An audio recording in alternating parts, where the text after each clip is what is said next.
괴산의 한 병원에서 20명이 넘는 코로나19 확진자가 나왔습니다. 어디서 시작됐는지 방역 당국도 곤혹스러워하고 있습니다. 코로나19 상황 속에서도 올해 충북 수출은 약진했습니다. 의약품 수출이 껑충 뛰었습니다. 크리스마스 별로 불리는 목성과 토성의 만남을 800년 만에 제대로 볼 수 있는 우주쇼가 펼쳐집니다. 네, 시청자 여러분 안녕하십니까? 계속해서 MBC 뉴스데스크 충북입니다. 코로나19 집단 감염이 발생한 괴산의 종합병원에서 또다시 환자들이 무더기로 나왔습니다. 모두 정신병동에 있던 환자들인데요. 이 병원과 환자를 교류하는 음성의 협력병원에서도 6명이 확진돼 대규모 확산 우려가 현실로 나타나고 있습니다. 정재현 기자가 취재했습니다. 사망자 1명을 포함해 하루 새 11명의 확진 환자가 쏟아진 괴산 종합병원. 코호트 격리한 뒤 환자와 직원 284명에 대한 전수조사를 벌인 결과 11명이 추가 확진됐습니다.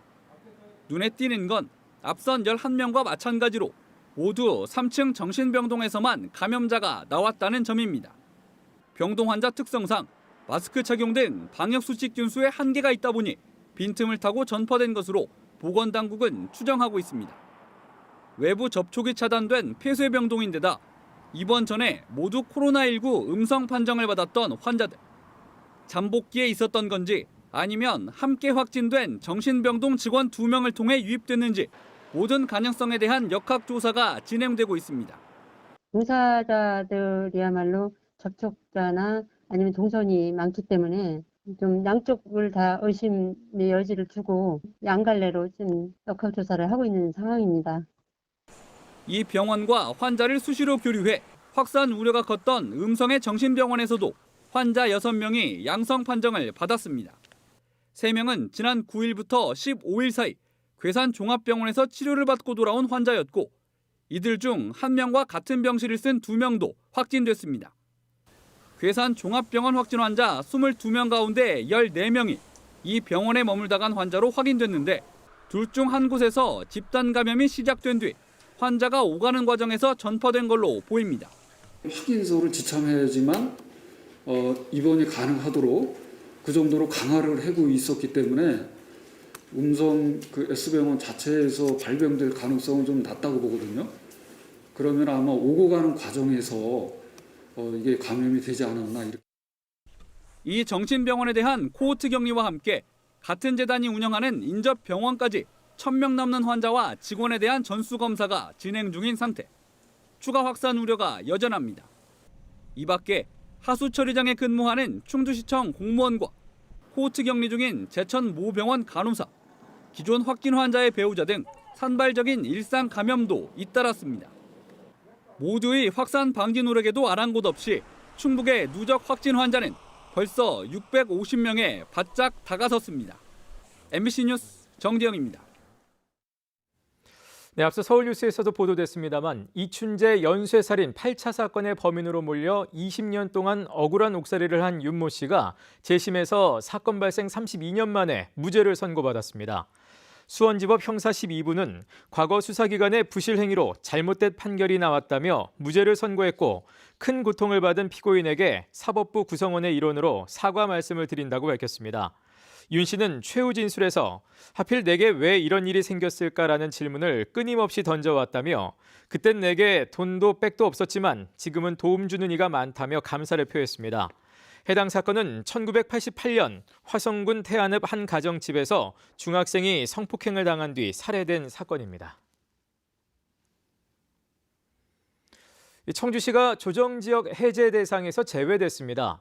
국토교통부는 지자체의 의견 수렴을 거친 뒤 주거정책심의위원회를 통해 인천 중구와 경기도 양주, 안성 일부에 대한 조정지역 해제를 발표했지만 지난달 해제를 요청한 청주시는 해제 대상에 포함시키지 않았습니다. 앞서 국토교통부는 규제 이후에도 청주 일부 지역의 부동산이 다시 올라 지정 요건에 다시 포함됐다며 당장 해제는 불가능하다는 입장을 충청북도에 전달한 바 있습니다. 한편 이번 추가 규제에서는 청주와 인접한 충남 천안의 일부 지역이 조정지역에 지정됐습니다. 지난달 충북의 의약품 수출량이 1년 전보다 10배 넘게 급증했습니다. 이에 따라 충북 전체 수출량에서 차지하는 의약품 비중도 반도체에 이어 두 번째로 커졌는데요. 이 의약품에 힘입어 코로나 속에서도 올해 충북 수출액은 역대 최고치에 도전하고 있습니다. 보도에 심충만 기자입니다. 청주 오창과 오송을 중심으로 충북에 집적된 제약사는 모두 85개. 이들의 지난달 수출액은 2억 4,400만 달러로 1년 전보다 14배 가까이 급증했습니다. 충북 전체 수출액에서 의약품이 차지하는 비율은 사상 첫 두 자리인 10.8%.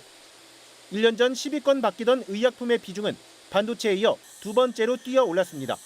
코로나19 전 세계 확산으로 도내 기업의 바이오 제품 수입 증가했습니다. 그 중에서도 이제 의약품이라고 할 수 있는 코로나19 진단 시약의 수출이 크게 증가한 것이.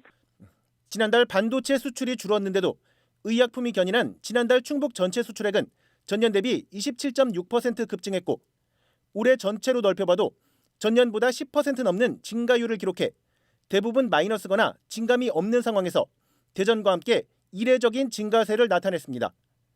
충북은 특히 올해 11월까지 누적치가 전년도 전체 수출액 220.8억 달러를 넘어 역대 최대치를 갈아치울 가능성도 있습니다. 이 기세라면 2018년도에 충북도가 역대 최고 수출액을 기록했던 약 한 232억을 좀 넘어설 것이라고 기대가 됩니다. 반면 수입 규모는 지난해와 차이가 없어 올 들어 지난달까지 무역 수지는 158억 4,400달러로 전년도 전체를 이미 4% 이상 넘어섰습니다. MBC 뉴스 심충만입니다. 충북 참여자치시민연대가 청주시설관리공단에 대한 청주시의 감사를 촉구했습니다. 충북 참여자치시민연대는 최근 시의회에서 문제점이 공론화된 시설관리공단의 채용 전반과 인사 규정에 대해 고강도로 감사해야 한다고 주장했습니다. 이들은 또 전현직 공무원 위주로 구성된 시설관리공단 이사회를 다변화해 변혁과 혁신 방안을 제시할 수 있는 인사들로 재구성하라고 요구했습니다. 단양군 농민회가 주도한 아로니아 육성사업 추진 실태 공익감사 청구가 감사원의 우수 제보로 선정됐습니다.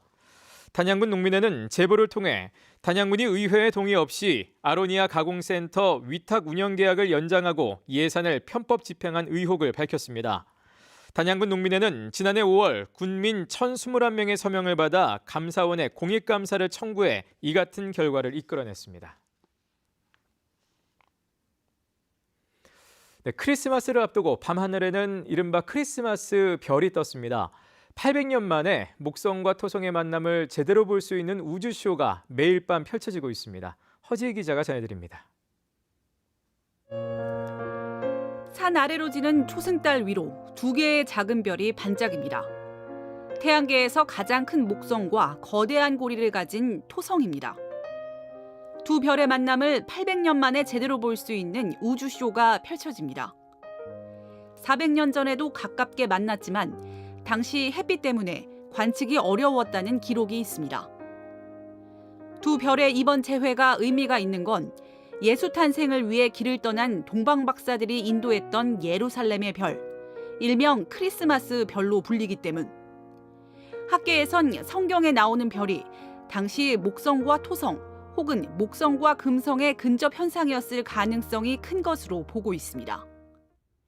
두 별의 만남은 해가 진 뒤 남서쪽 지평선으로 저녁 6시 전후 관측할 수 있습니다. 오는 22일 새벽 가장 가까워져 하나의 별처럼 반짝이게 됩니다. 두 행성이 만나는 것은 전국 어디에서나 맨눈으로 볼 수 있습니다. 저녁 하늘 서쪽에서 가장 밝게 빛나는 별이 바로 목성이고 바로 옆에 붙어 보이는 별이 토성입니다. 22일 이후 두 별은 점점 멀어져 앞으로 60년 뒤인 2080년에나 관측 가능합니다. 충주 고구려 천문과학관은 전문가의 해설을 담은 우주쇼를 오는 21일 저녁 6시부터 유튜브로 생중계할 예정입니다. MBC 뉴스 허지입니다. 진천 지역 모금운동으로 추진된 이상설 선생 기념관 건립이 본격화됩니다. 진천구는 진천읍 산청리 일원 9,350제곱미터 부지에서 간이 착공식을 열고 이르면 내년 말까지 총 사업비 60억 원을 투입해 지상 1층, 지하 1층 규모의 이상설 전시관을 건립하기로 했습니다. 지역 독립운동가를 기념하는 이 사업을 위해 진천 지역 기업과 주민들은 모두 6억 7천만 원의 성금을 모았습니다. 청주 내수읍 도원 수소충전소가 오늘부터 운영을 재개했습니다. 내수 도원 수소충전소는 고압이용기 누설로 지난 8월부터 가동이 중단됐으나 원인 조사와 점검 등을 거쳐 이번에 운영을 재개했습니다. 다만 고압이용기가 교체되는 내년 6월까지는 오창 수소충전소와 같이 감압 운영이 불가피할 것으로 예상됩니다. 청주시는 이용 불편에 따른 지원 대책으로 시에 등록된 수소차 192대에 한 대당 20만 원씩 도원과 오창 충전소에서 사용 가능한 마일리지 카드를 지원할 계획입니다. 한편 내년 4월에는 흥덕구 석소동에 수소 충전소가 추가로 들어섭니다. 학교 비정규직 노조가 초등 돌봄 교실의 지자체 이관 계획 중단을 촉구하며 도교육청에서 농성을 벌였습니다. 이들은 성명에서 최근 도교육청과 충북교사노조가 돌봄교실 교사 행정 업무를 지자체에 이관하는 데 노력한다는 내용의 협약을 체결했다며 이는 정부와 교사, 학부모, 학교 비정규직 연대회의가 협의회를 구성해 진행하는 초등 돌봄 관련 논의를 무시하는 것이라고 비판했습니다. 도내 시군의 농업보조금 집행 정산과 사후 관리가 소홀한 것으로 드러났습니다.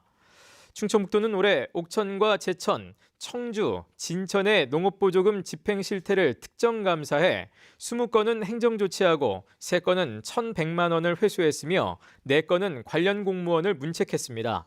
감사 결과 보조금 전용 계좌를 사용하지 않거나 외부 감사인에게 정산 검증을 받지 않는 등 보조금 관리가 부실한 것으로 나타났습니다. 오늘 오후 3시쯤 옥천군 청산면의 한 목재소에서 목재 운반 작업을 하던 70대 남성이 지게차에 깔려 숨졌습니다. 영동소방서와 옥천소방서에서 전복된 지게차에서 이 남성을 구조해 인근 병원으로 옮겼지만 끝내 숨졌습니다. 경찰은 해당 남성이 목재 운반 작업을 하다 배수로에 빠지면서 사고가 난 것으로 보고 정확한 사고 경위를 조사하고 있습니다. 허가받지 않은 폐기물을 소각했다 지난 4월 영업정지 1개월 처분을 받은 폐기물 처리업체 클렌코가 처분이 부당하다며 낸 행정소송에서 패소했습니다. 청주지법 행정 1부 송경근 부장판사는 영업정지 처분 취소 청구 소송에서 원고 패소 판결한 가운데 폐기물 처리 방법이 같아도 구성 성분과 분류 기준에 따라 배출되는 오염물질도 다양하다며 관련 법령에 따라 변경 시에는 허가를 받아야 한다고 밝혔습니다. 송 판사는 또 변경 허가를 받지 않고 소각한 폐기물량이 52톤에 달해 규모만 봐도 청주 시민의 건강과 환경권이 침해됐음이 분명하다고 덧붙였습니다. 국민의힘 이종배 국회의원이 공직 후보자가 허위 진술하거나 자료 제출을 거부할 경우 처벌하는 내용의 인사청문회법 개정안을 대표 발의했습니다. 개정안에 따르면 공직 후보자가 허위 진술을 하거나 정당한 사유 없이 자료를 제출하지 않는 경우 3년 이하의 징역 또는 3천만 원 이하의 벌금에 처하도록 했습니다. 네, 뉴스데스크 충북이었습니다. 고맙습니다. 현재도 그렇게